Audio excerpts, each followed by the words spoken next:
Hello po, kamusta po kayo? Sana po nasa maayos po kayong kalagayan mga kababayan.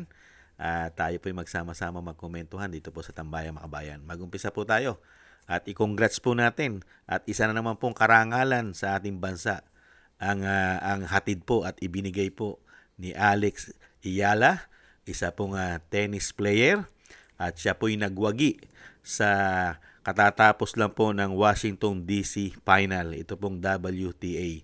Congratulations Alex at mabuhay ka. At syempre tayo mga Pilipino ay proud dahil umukit na naman po ng isang kasaysayan sa larangan po ng sports ang katulad po ni Alex na talagang kaya po natin na makipaglaban kahit po sa mga banyaga basta tayo po ay magsumikap lang at syempre po nahandun po yung dedikasyon, focus.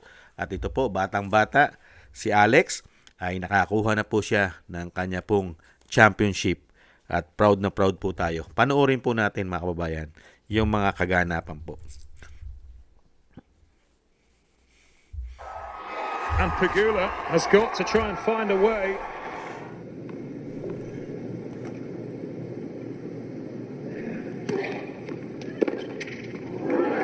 More like it. 40-15. Well, that for a return.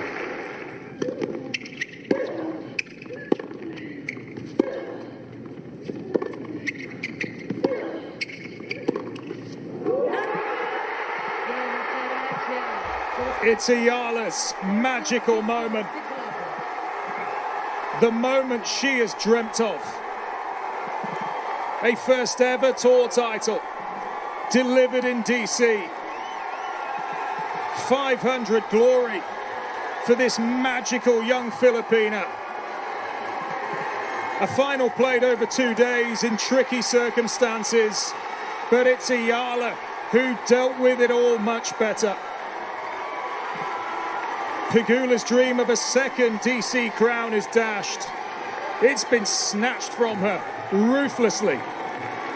The top seed outplayed and outgunned by this sensational young talent. The first of many, I am sure. Alexandra Iyala. Savor this moment, Alex Ayala. 7th top 10 win this season as well for the Filipino.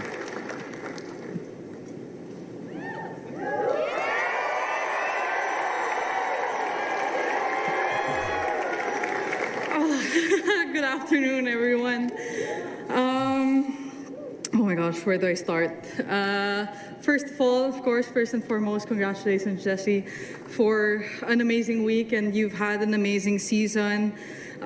It's always a pleasure to share the court with you. I definitely learned so much, especially from your forehand lines and your backhand crosses. So I'm really looking forward to hopefully many more finals with you. So thank you, Jess.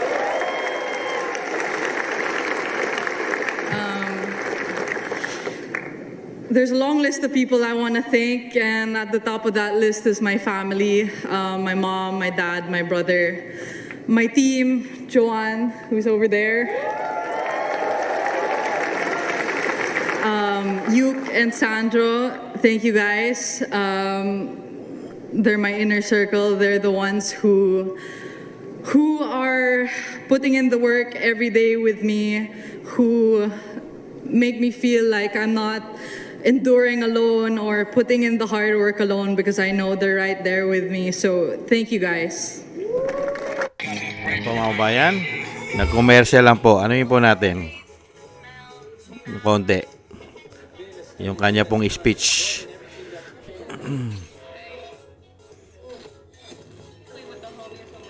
Maganda po yung speech niya. Ito po.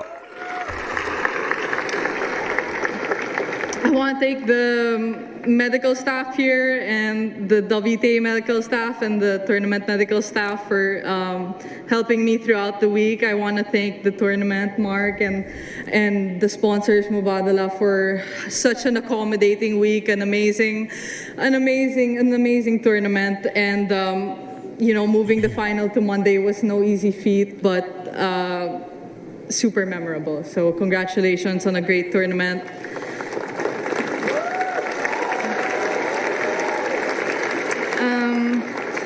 And of course, to all my supporters, thank you guys.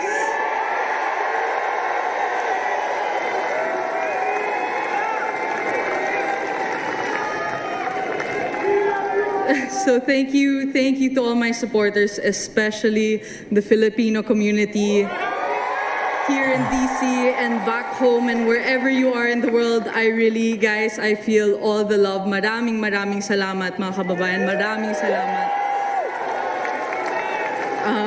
Yeah, before the final yesterday, actually, I got so many messages, sweet messages from my family and from my friends who are on tour wherever else on the world. And, you know, I thought to myself, I feel so much love. So standing here in the middle of all this love, my first chance at the title, knowing it won't be my last, and already having achieved this feat and this milestone for my career, I knew that whatever would have happened after this match, it would have already been a win for me. So thank you, everybody, and I really look forward to seeing you guys again.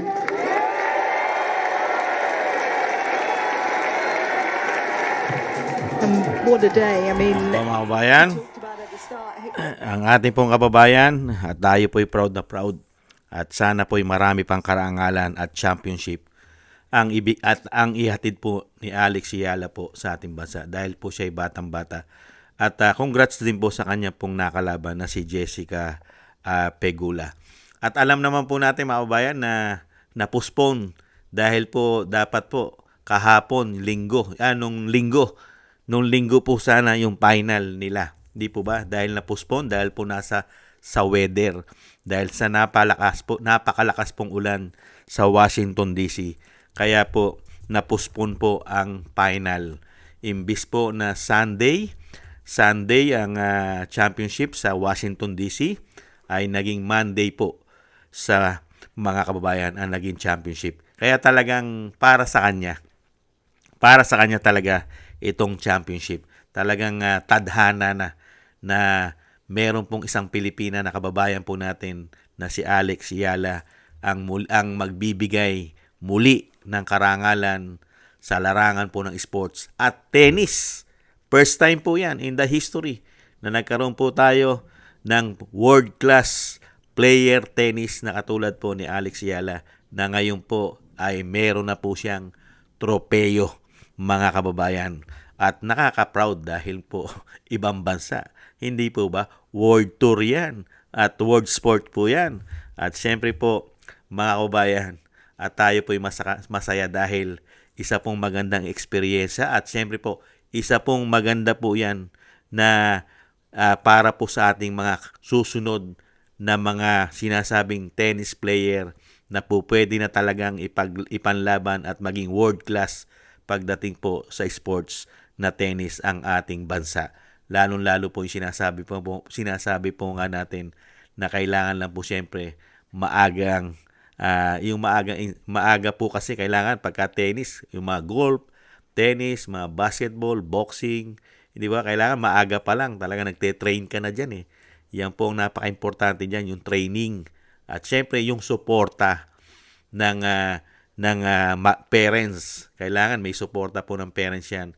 At sana rin po ang ating bansa ay bigyan din po sana ng suporta ang ating mga athlete para po mas marami pa pong mga athlete at na magkaroon po ng sinasabi pong magbigay ng karangalan sa ating bansa.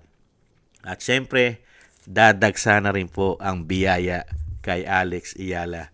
Mga kababayan, katulad po niyan, nakita po natin ang endorsement niya. Nakakuha na po siya ng napakalaking endorsement katulad po ng Nike. Napakalaking kumpanya po yan. Kaya yan po yung mga biyaya at marami pa po na mga sinasabi pong biyaya na makukuha ng batang-bata na si Alex Ayala. At I think ito, 20 plus lang po ito. Batang-bata pa po. At marami pa pong mararating ito. At marami pang ibibigay ito. Uulitin po natin, marami pang iyahatid sa awat tulong na tagumpay at syempre po karangalan sa ating bansa. Ang hindi nga lang po maganda, nabigyan po tayo ng Pangulo na hindi man lang tayo bigyan ng karangalan sa ibang bansa. Hindi po ba? Dahil po, naisingit lang po natin. Dahil ang ibinibigay na karangalan ng Pangulo yata sa ating bansa kung paano po wasakin at sirain ang reputasyon ng ating bansa. Hindi kaya. Naidugtong lang po natin. Congratulations, Alex. At proud po kami. At mabuhay ka. At sana'y marami pang championship ang makuha mo sa larangan ng tennis. Mabuhay ka. Proud na proud po kami. Maraming salamat sa tagumpay. Thank you po mga kababayan.